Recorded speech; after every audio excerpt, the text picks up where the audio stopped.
이곳은 서울 독립문입니다. 독립문이 있는 이곳 서대문구는 주거시설이 낙후되고 열악해 그동안 상대적으로 저평가를 받아온 지역 가운데 하나입니다. 하지만 최근 몇 년간 이곳 통일로를 중심축으로 무악재 넘어 홍제천까지 대규모 재건축 재개발 사업이 활발히 진행되면서 새로운 모습으로 변모하고 있습니다. 통일로와 홍제천은 대규모 정비 사업을 통해 도심 속 핵심 주거지역으로 변모하고 있는 서대문구의 중심축입니다. 현재 통일로와 홍제천이 만나는 T자축을 중심으로 홍제동과 홍은동, 연희동 일대에서 대규모 정비 사업들이 진행되고 있습니다. 5곳은 이미 재건축 재개발이 끝났고 현재 재건축 재개발이 진행 중인 곳만 15곳에 이릅니다. 재개발 지역에서 해제됐지만 부동산 호황 속에 사업성이 좋아지면서 다시 개발 움직임이 보이고 있는 곳도 10곳 가까이 됩니다. 근데 통일로 쪽이 지금 사실 개발이 상당히 활발하게 이루어지고 있는 편이죠. 그러니까 상대적으로 예전에 오래된 건물들이 많이 있다 보니까. 그래서 저희 지역이 개발 안 된 지역들은 거의 다 아파트 지역으로 변모하지 않나 이런 판단이 들어서요.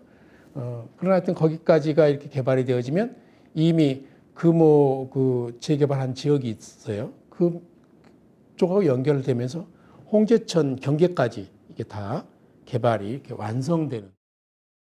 서대문구는 서울 도심 속에 있으면서도 무려 5개의 산을 끼고 있습니다. 예전에는 교통을 방해하고 개발을 막는 불편한 대상이었지만 이제는 그 숲과 산들이 주거지역의 가치를 높이고 있습니다. 이곳은 서울 안산과 인왕산을 잇는 무악재 하늘다리입니다.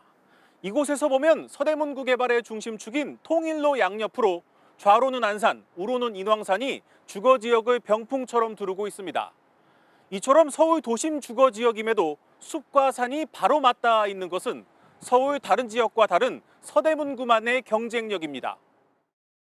개발 지역이나 재건축 지역이 대부분 다 보면 뒷면이 산인 경우가 태반이에요. 그래서 대부분 숲을 포함하고 있습니다. 통일로 축으로 되어 있는 쪽은 안산이나 인왕산이 양쪽에 뒤에 배경이죠. 거의 마포나 중부나 뭐 이런 쪽은 거의 산이 없고요. 이제 종로는 당연히 산이 있죠. 예, 뭐 북악산이나 뭐 북한산 이렇게 쭉 산이 있는데 주거는 하기 곤란한 공간이고요. 우리는 바로 주거지가 산과 다 연결되어 있는 공간이고 산이 5개거든요. 저희가 대부분 산과 가까운 지역들 중에 미개발된 지역들이 재개발이나 재건축 지역입니다. 서대문구 개발의 마지막 퍼즐은 이곳 홍은동 사거리를 중심으로 한 홍제권역 개발입니다. 통일로와 홍제천이 만나는 이곳은 그동안 여러 가지 이유로 10년 가까이 개발이 지연돼 왔습니다. 하지만 최근 부동산 호황 속에 사업성이 크게 좋아지면서 다시 개발의 조짐을 보이고 있습니다.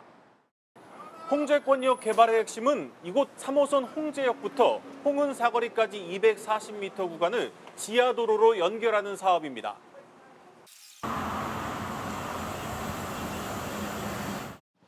기존 홍제역을 홍은 사거리까지 확장하고 그 출구를 중심으로 개발에 나서겠다는 겁니다.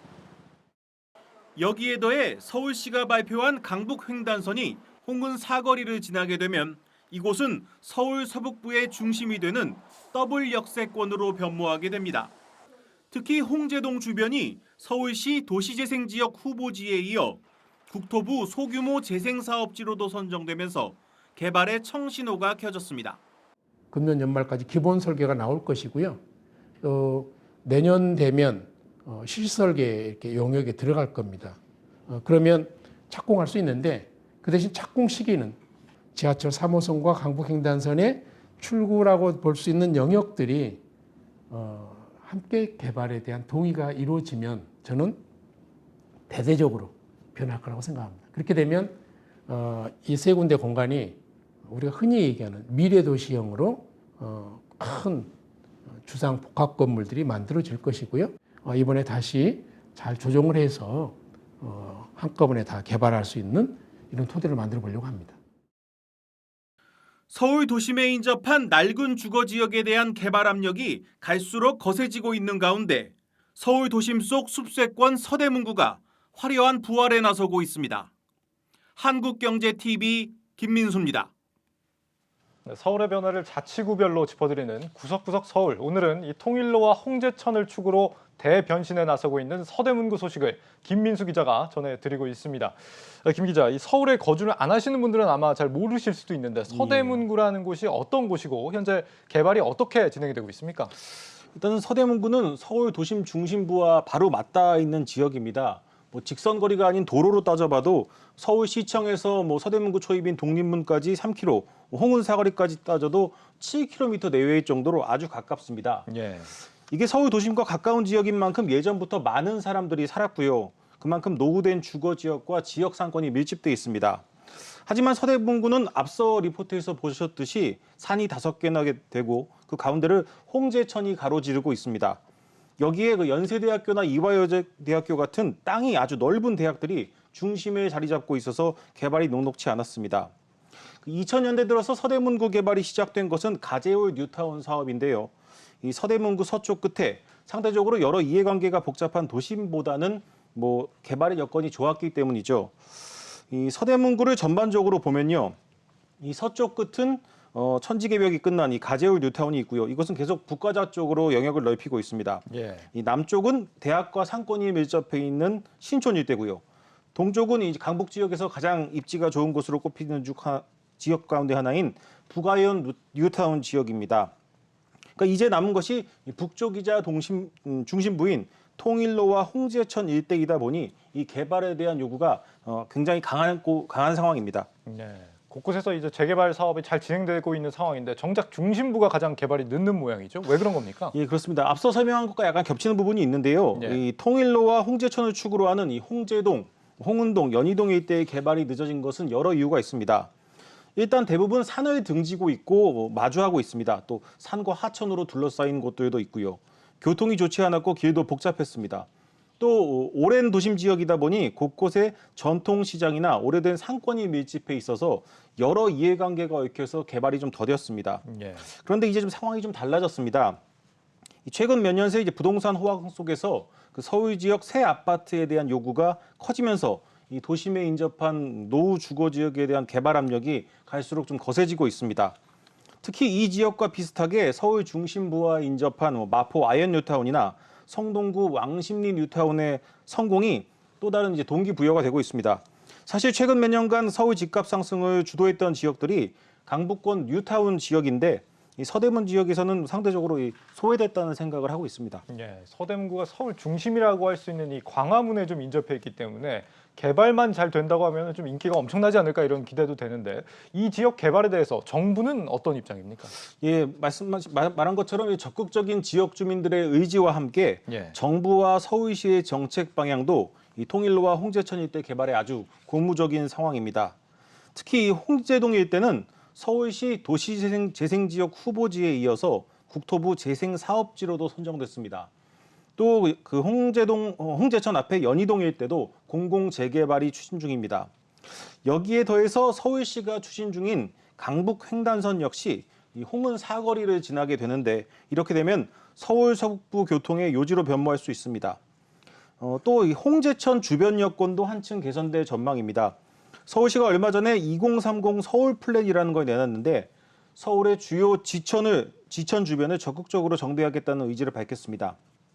이 홍제동 일대 정비 사업과 맞물릴 수 있는 부분이 있습니다. 여러모로 이제 개발의 기대감이 높아진다라고 할 수 있겠는데 사실 이 서대문구는 상대적으로 서울의 중심에 있는 것 치고는 다른 자치구들에 비해서 그렇게 개발이 좀 저조했던 게 사실입니다. 뭔가 좀 걸림돌이 있었기 때문이 아닌가 싶은데 이 뭐가 어떤 점들이 좀 문제로 꼽힙니까? 일단 앞서 말씀드린 것처럼 뭐 지역 그 합의를 이뤄내는 게 쉽지 않았고요. 예. 이 개발에 대한 이제 교통 문제가 좀 있습니다. 뭐 산과 하천이 있다 보니 교통 요건이 그렇게 좋지가 않습니다. 이 지도를 보면서 설명을 드리면요. 지금 통일로를 따라서 은평구 넘어 고양시까지 이 개발이 끝난 이 은평 뉴타운을 제외하면 사실상 모든 지역이 엄청난 개발 열기에 휩싸였습니다. 지금 지도에서도 지금 색으로 보이는 부분이 개발이 완료됐거나 재건축 재개발을 하고 있는 지역입니다. 예. 가까운 지역부터 보면은 이제 홍제권역 일대가 개발 중이고 그 아래로 북가자, 증산, 수색 뉴타운 사업이 한창입니다. 또 통일로를 따라서 위로 올라가면 은평구 일대가 한창 개발 중이고요. 은평구를 벗어나면 곧 3기 신도시인 창릉 신도시가 들어섭니다. 이미 들어선 삼성지구도 계속 확장 중이고요. 그러니까 계속해서 늘어나는 지역 인구가 서울 도심으로 들어오는 유일한 길이 이 통일로인데 이게 사실 지금도 엄청 막히는데 사실 넓힐 수 있는 길이 없습니다. 예. 다음으로 이제 지하철 3호선이 있는데 이 3호선은 이미 파주에서 출발해서 일산을 거쳐서 수많은 출퇴근 인구를 이미 나르고 있습니다. 단순히 그 열차 객량수만 늘린다고 해결될 상황은 아니고요. 특히 이 홍은 사거리는 이 서울 남부에서 내부 순환로를 타고 도심으로 향하는 인구들이 모이는 곳인데 향후 이 지역에서 엄청난 병목 현상이 발생할 가능성이 높습니다. 그래서 서울 서부권을 넘어서 인접 경기도 지역 개발까지 고려한 종합적인 대책이 필요하다는 얘기가 나오고 있습니다. 또 다음으로 이 서대문구 개발에 아까 말씀드렸던 그 마지막 퍼즐인 그 홍대권역 개발을 위해서는 그 인왕시장이나 유진상가 같은 지역 상권 간의 합의가 굉장히 중요합니다. 예. 이 부분을 어떻게 풀어가느냐에 따라서 구체적인 개발의 큰 그림이나 사업의 속도가 결정될 전망입니다. 네. 이 녹지가 많아서 시민들이 굉장히 좀 선호할 만한 지역인데 앞으로 이 교통편까지 보강이 된다고 한다면 훨씬 더 쾌적한 서대문구가 되지 않을까 싶습니다. 부동산부 김민수 기자였습니다. 잘 들었습니다.